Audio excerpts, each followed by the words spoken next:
Au commencement, Dieu créa les cieux et la terre. Après 6 jours à faire naître la lumière, la terre et la vie, Dieu garda la création la plus spéciale pour la fin. De la poussière du sol, soigneusement recueillie aux 4 coins du monde, Dieu forma le premier homme, Adam. Dieu souffla dans ses narines le souffle de vie, et Adam devint une âme vivante, un être doté d'intellect, d'émotion et d'un lien avec le divin. Dieu plaça Adam dans un paradis, un magnifique jardin appelé Éden. C'était un lieu d'une beauté à couper le souffle, rempli de toutes sortes d'arbres agréables à voir et bons à manger. Des rivières coulaient à travers le jardin, nourrissant la vie vibrante qui s'y trouvait. Le travail d'Adam consistait à s'occuper de ce jardin, à le cultiver et à le surveiller. Il reçut la domination sur tous les animaux, et dans une remarquable démonstration de sagesse, Adam donna à chaque créature son nom, comprenant son essence unique. Pourtant, au milieu de toute cette perfection, Dieu vit qu'il n'était pas bon qu'Adam soit seul. Tandis qu'Adam dormait d'un sommeil profond, Dieu prit un de ses côtés, non pas seulement une côte, mais une partie fondamentale de son être, et en façonna un second être humain. C'était Chava, ou Ève, comme on l'appelle en français. Quand Adam se réveilla et la vit, il la reconnut instantanément comme l'os de ses os et la chair de sa chair. Ils étaient 2 individus distincts, mais ils n'en formaient qu'un, un partenariat parfait. En Éden, ils étaient innocents et sans honte, leur nudité étant le symbole de leur état pur et sans trouble. Au centre du jardin se trouvaient 2 arbres spéciaux, l'arbre de vie, dont le fruit accordait la vie éternelle, et l'arbre de la connaissance du bien et du mal. Dieu donna à Adam et Ève une seule instruction claire. Vous pouvez manger librement de tous les arbres du jardin, mais de l'arbre de la connaissance du bien et du mal, vous n'en mangerez pas, car le jour où vous en mangerez, vous mourrez certainement. Ce n'était pas seulement une règle, c'était un test de leur libre arbitre, de leur capacité à choisir l'obéissance et à maintenir leur relation étroite avec leur Créateur. Pendant un certain temps, la vie fut idyllique. Adam et Ève se promenaient avec Dieu à la fraîcheur du jour, parlant directement avec la présence divine. Leur existence était faite d'harmonie, de joie et de but. Mais ce monde parfait était sur le point d'être défié.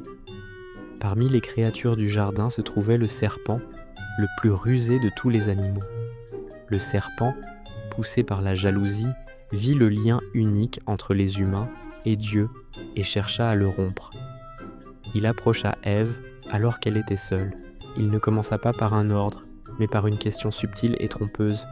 Dieu a-t-il réellement dit que vous ne devez manger d'aucun arbre du jardin ? Sa question transforma la généreuse permission de Dieu en une restriction sévère. Ève le corrigea, expliquant qu'il pouvait manger de n'importe quel arbre sauf un, ajoutant sa propre couche à l'interdiction, en disant qu'il ne pouvait même pas le toucher de peur de mourir. Cette légère exagération ouvrit la porte au prochain coup du serpent. « Vous ne mourrez certainement pas, » siffla le serpent, « car Dieu sait que lorsque vous en mangerez, vos yeux s'ouvriront, et vous serez comme Dieu, connaissant le bien et le mal. » La tentation était puissante, le fruit était beau, il avait l'air délicieux, et il promettait la sagesse, une chance d'être comme Dieu. Le serpent planta une graine de doute, suggérant que Dieu leur cachait quelque chose, les empêchant d'atteindre leur plein potentiel. Ève regarda le fruit. Le désir de connaissance, d'une compréhension plus profonde du monde, la submergea. Elle prit le fruit et le mangea. À ce moment-là, le monde ne s'arrêta pas et elle ne tomba pas raide morte. Mais quelque chose de profond avait changé.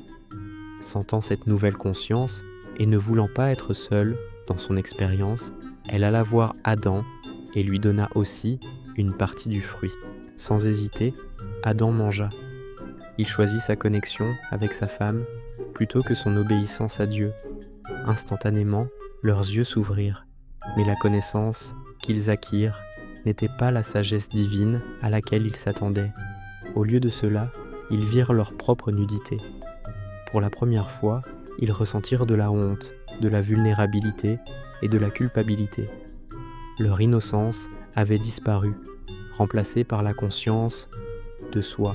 Ils se dépêchèrent de coudre des feuilles de figuier pour se couvrir, une tentative futile de cacher leur nouvelle réalité, non seulement l'un à l'autre, mais aussi à eux-mêmes. Plus tard dans la journée, ils entendirent le bruit de Dieu se promenant dans le jardin.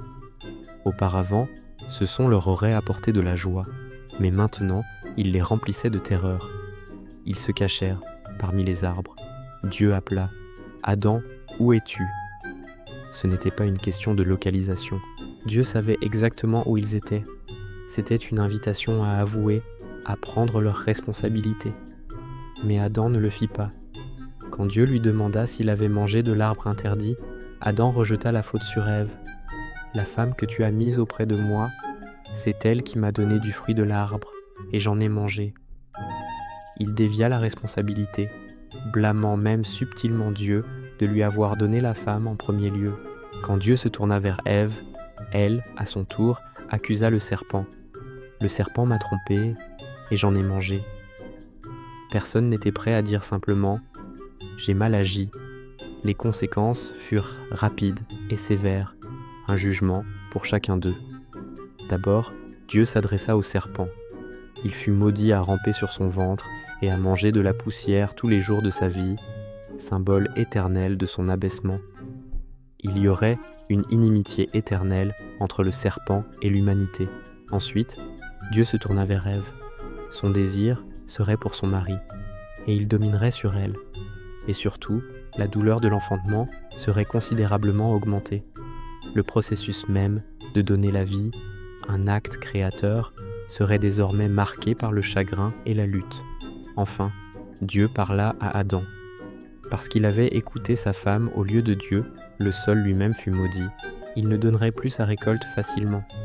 Adam devrait peiner et suer, travaillant la terre avec des épines et des chardons juste pour produire de la nourriture. Sa vie serait une vie de dur labeur, et finalement, il retournerait à la poussière d'où il avait été tiré. Car tu es poussière, et tu retourneras à la poussière. Leur mortalité était désormais scellée. Leur relation avec Dieu, l'un avec l'autre et avec le monde, était irrévocablement brisée. L'harmonie facile d'Éden était anéantie. Pour les empêcher de tendre la main et de manger de l'arbre de vie et de vivre éternellement dans leur état déchu, Dieu leur fit des vêtements de peau pour remplacer leurs fragiles feuilles de figuier. C'était un acte de soin, mais aussi un symbole de leur nouvelle existence, plus dure. Puis vint la conséquence finale et déchirante. Dieu les bannit du jardin d'Éden. Ils furent envoyés dans le monde tel que nous le connaissons, un lieu de lutte, de douleur et de mortalité. Dieu plaça de puissants chérubins et une épée flamboyante qui tournait dans toutes les directions pour garder le chemin de l'arbre de vie. La porte du paradis était fermée. En dehors d'Éden, la vie recommença.